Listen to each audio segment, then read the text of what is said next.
ನಿಮ್ಗೆ ಗೊತ್ತಿರುವ ಹಾಗೆ ಈಗ ಬಿ ಪಿ ಎಲ್ ಕಾರ್ಡ್ ಕೆಲವರದೆಲ್ಲ ರದ್ದಾಗಿದೆ.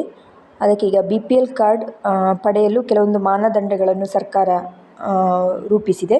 ಅದು ಯಾವುದು ಅಂತ ನೋಡೋದಾದರೆ, ಮೊದಲಿಗೆ ಸರ್ಕಾರಿ ಮತ್ತು ಅರೆ ಸರ್ಕಾರಿ ನೌಕರರು ಅಂದರೆ ಕೌಟುಂಬಿಕ ಸದಸ್ಯರಲ್ಲಿ ಯಾರಾದರೂ ಸರ್ಕಾರಿ ಅಥವಾ ಅರೆ ಸರ್ಕಾರಿ ಸೇವೆಯಲ್ಲಿದ್ದರೆ ಅವರ ಕುಟುಂಬಕ್ಕೆ ಬಿ ಪಿ ಎಲ್ ಕಾರ್ಡ್ ಇರುವುದಿಲ್ಲ.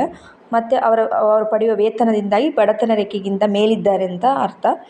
ಎರಡನೇದು ಆದಾಯ ತೆರಿಗೆ, ಸೇವಾ ತೆರಿಗೆ ಅಥವಾ GST ಪಾವತಿಸುವವರು.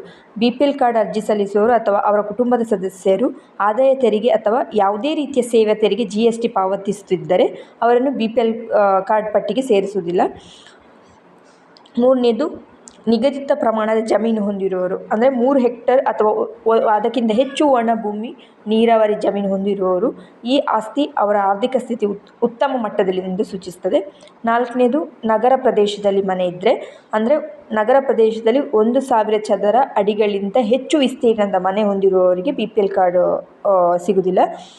ಇದು ಅವರ ಬಡತನ ರೇಖೆಯಿಂದ ಹೆಚ್ಚಿನ ಮಟ್ಟದ ಆದಾಯ ಅಥವಾ ಆಸ್ತಿ ಹೊಂದಿರುವುದನ್ನು ಸೂಚಿಸುತ್ತದೆ. ಐದನೇದು 4 ಚಕ್ರದ ವಾಹನ.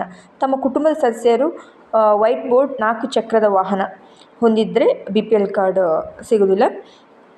ಈ ಎಲ್ಲ ಮಾನದಂಡಗಳು ಇದ್ದರೆ ನಿಮಗೆ ಬಿ ಪಿ ಎಲ್ ಕಾರ್ಡ್ ಸಿಗುವುದಿಲ್ಲ.